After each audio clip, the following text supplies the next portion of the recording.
Social media पर जैन समाज के सबसे लोकप्रिय जैन न्यूज़ चैनल महालक्ष्मी माघ शुक्ल सप्तमी को आपके पास शाम को 8 बजे मंडे 7 फरवरी को आए हैं सादर जय जिनेंद्र के साथ। गुरुवार की घटना अभी तक मस्तक पटल पर गूंज रही होगी। कहते हैं जब घाव इतना गहरा होता है कि मरहम पट्टी से पहले दोबारा घरा घा जाए तो हरा हो जाता है। कारण है गुरुवार को जब यहाँ पर कहते हैं लोकतंत्र के धर्म के स्थल के अंदर जब सामाजिक धर्म की हंसी उड़ाई जा रही थी, जो कानून बनाता है उसकी सुरक्षा के लिए वही मखौल उड़ा रहा उस सदन के अंदर, तब कहते हैं यहाँ उत्तर की बजाय दक्षिण में भी इसी तरह कुछ नंगा तांडव जैसे हो रहा था। दिगंबर जैन समाज की हंसी उड़ रही थी, एक बार फिर यहां पर इधर उड़ाई गई तो उधर वहां उड़ाई गई, कोई अंतर नहीं पड़ा और जैन समाज यूं ही दोनों तरह मूक दृष्टि से जैसे देखता रहा, जबकि उसका कहीं कोई मतलब नहीं था। कहीं राजनीतिक दांवपेच थे तो दूसरी तरफ भी राजनीतिक पाउतपेच कर्नाटक में चल रहे थे। ये कारण क्या था? उस दिन जब स्कूलों में कॉलेजों में एंट्री हुई, ये आप दृश्य देख रहे हैं जो हो रहे थे, यह था प्री कॉलेज जो था वहां का उद्दूपी के अंदर प्रवेश किया लड़कियों ने। लड़कियां जैसे प्रवेश करती हैं गेट पर उनको एंट्री रोक दी गई। उन्होंने कहा कॉलेज खुले हैं, अभी 2 महीने बाद एग्ज़ाम है, हमें प्रवेश दीजिए, पर आपकी एंट्री बंद है। लेक्चरर सामने दरवाज़ा बंद करते हुए स्पष्ट कर रहे थे, बाकी आ रहे थे पर वह रुक गए थे। कारण समझ नहीं आ रहा था, लेकिन दोपहर शाम तक यह बवाल समझ आने लगा कि अब सरकार द्वारा कानून की शिक्षा के जो एक्ट में परिवर्तन कर दिया गया। अब पता किया था कि जिस तरीके से जिस भेष में परिवेश में आती हैं महिलाएं, लड़कियां आएं, लेकिन अब से हिजाब पहनने की नो एंट्री। यह मामला 28 दिसंबर 2021 में भी बबला था, जब 3 सरकारी और 2 प्राइवेट स्कूलों में कॉलेजों के अंदर ऐसा ही कर दिया गया था कि हिजाब पहनकर एंट्री नहीं आए। वो स्कार्फ पहन के बुर्का पहन के आती थी, उनको बंद एंट्री कर दी गई। और अब ऐसा हुआ तो इसके बाद ये लड़ाई राजनीतिक रंग ले गई। भाजपा के एमएलओ ने वहां पर जो हिंदू लड़के आते थे उनको भगवा स्कार्फ पहन के पहनना शुरू कर दिया। अब एक तरफ लड़ाई ये हो रही थी और दूसरी तरफ लड़ाई हो रही थी, और मीडिया हमारा इस समय दिगंबर जैन समाज का हंसी उड़ा रहा था।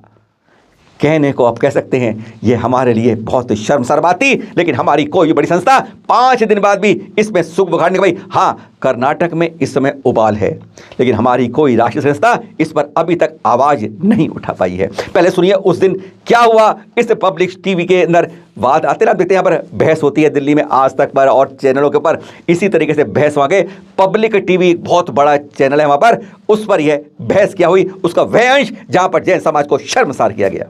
ಉಮರ್ ಶರೀಫ್ ಅವರು ಅವಾಗಿಂದ ಮಾತಾಡಿಸಬೇಕು ಅಂತ ಇದೆ. ಉಮರ್ ಶರೀಫ್ ಅವರೇ, ಈಗ ಕೆಲವೊಂದು ಧರ್ಮದಲ್ಲಿ ನಾನು ದಿಗಂಬರನಾಗಿ ಜೈನ ಧರ್ಮದಲ್ಲಿ ತಗೊಳ್ಳೋದಾದ್ರೆ ನಾನು ದಿಗಂಬರನಾಗಿ ನಾನು ದೀಕ್ಷೆಯನ್ನು ಪಡ್ಕೊಂಡಿದ್ದೀನಿ, ನಾನು ಬರ್ತೀನಿ ಕಾಲೇಜಿಗೆ ಅಂದ್ರೆ, ನಾನು ದಿಗಂಬರನಾಗಿ ಜೈನ ಧರ್ಮದಲ್ಲಿ ತಗೊಳ್ಳೋದಾದ್ರೆ ನಾನು ದಿಗಂಬರನಾಗಿ ನಾನು ದೀಕ್ಷೆಯನ್ನು ಪಡ್ಕೊಂಡಿದ್ದೀನಿ, ನಾನು ಬರ್ತೀನಿ ಕಾಲೇಜಿಗೆ ಅಂದ್ರೆ, ನಾನು ದಿಗಂಬರನಾಗಿ ಜೈನ ಧರ್ಮದಲ್ಲಿ ತಗೊಳ್ಳೋದಾದ್ರೆ ನಾನು ದಿಗಂಬರನಾಗಿ ನಾನು ದೀಕ್ಷೆಯನ್ನು ಪಡ್ಕೊಂಡಿದ್ದೀನಿ, ನಾನು ಬರ್ತೀನಿ ಕಾಲೇಜಿಗೆ ಅಂದ್ರೆ। पब्लिक टीवी के एंकर अरुण सी पैटीकर पता है क्या कह रहे हैं?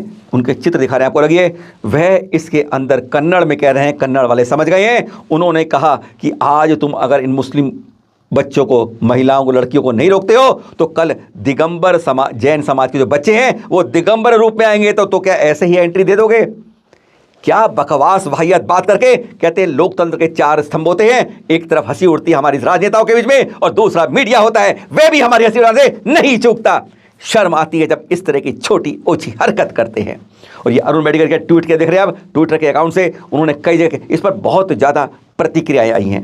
एक तरफ मुस्लिम लड़कियां हिजाब पहनकर अपने धर्म के कारण इस तरह परिवेश करती हैं, क्योंकि अब राजनीतिक रंग दे गया है, अब तो पहनना उनके लिए जरूरी हो गया है। पहले हाई कोर्टों में 3-4 हाई कोर्ट में निर्णय आ चुका है कि कोई भी यूनिफॉर्म बनाकर इस तरीके से उस पर दबाव नहीं डालेंगे, यूनिफॉर्म सेम रहेगी। बस उसी की आड़ में कर्नाटक गया। और दूसरी तरफ वहाँ के जो एमएलए हैं ना भाजपा के, उन्होंने बच्चों को, लड़कियों को इस तरीके से भाजपाई रंग यानी भगवा रंग के स्कार्फ पहनकर उन्हें भेजना शुरू कर दिया। 2 मंचों पर लड़ाई हो रही है आपस में और पीसा जा रहा है जैन समाज। उसको क्यों घसीटते हैं? अरे सामाजिक धर्म की बात करते हैं, सामाजिक धर्म के रूप में श्रेष्ठतम धर्म के बारे में आप इस तरीके से मखौल उड़ाते हैं और हमारी संस्थाएं चुप रहती हैं। क्या कारण है इसका? किसी में फुर्सत नहीं है। समितियों के नाम में गिनतियों की आप गिनती करते रहोगे, उंगलियां कम पड़ जाएंगी गिनने के लिए राष्ट्रीय स्तरीय संस्थाएं, और लेकिन काम करने के लिए 1-2 के नाम सामने आते। इस समय पूरे उबाल पर है। अब ये देखिए आप ट्वीट्स, एक के बाद एक प्रतिक्रिया आ रही है। कन्नड़ में अधिकांश समझ नहीं पा रहे हैं, पर कन्नड़ वाले से स्पष्ट समझ रहे हैं। बहुत ज़्यादा जैन समाज में विरोध है इस बात का।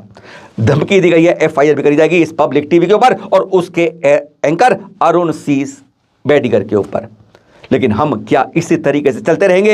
एक समाज में हमारी हंसी उड़ाएगा, हर जगह फैली जाएगी और फिर हम उसके अगेंस्ट कंप्लेन करते रहेंगे। बस क्या जैन समाज इतना ही सिकुड़ कर रह गया है? क्या हमारी बाजू में इतना कम दम रह गया है कि हम कहीं भी इसी सक्षम हो गए आवाज हमका विरोध नहीं कर सकते? अगली बार जिससे विरोध ना हो, सदन में आवाज होती है, हमारी विधानसभा के लिए भी आवाज पहुंच जाती है। ये जब स्कूलों के अंदर, सब कॉलेजों में, स्कूलों में ऐसा नियम बन जाता है और मिसाल दी जाती है टीवी के ऊपर कि हमारा जैन समाज के लड़के ऐसे आ जाएं नग्न होके, तो क्या करेंगे? शर्म आती है जब इस तरह की बातों को हम सुनकर चुप हो जाते हैं। आवाज उठाइए, विरोध करिए, जिससे कम से कम आगे से आवाजें बंद हो सके अपने श्रेष्ठतम धर्म के बारे में। अरे हमें 25 नंबर संविधान के अंदर एक्ट, संविधान की धारा में सुरक्षा मिली हुई है अपने धर्म की सुरक्षा के लिए। क्या हम वह भी हम अपने आप लागू नहीं करवा सकते? तो हमें धिक्कार होगा अपने जीवन पर अगर हम अपने धर्म की, विरासत की, संस्कृति की शुरुआत में हम सुरक्षा नहीं कर पाते। सादर जय जिनेंद्र। कष्ट जिसको हुआ हृदय से क्षमा।